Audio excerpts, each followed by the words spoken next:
you have Xbox and a monitor which doesn't have audio in, and your Xbox only has HDMI out. So what you can do is get HDMI to HDMI audio extractor,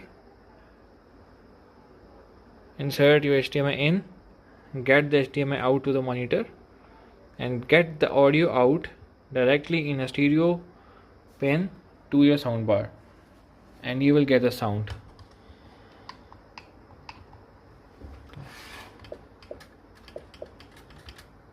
So easy.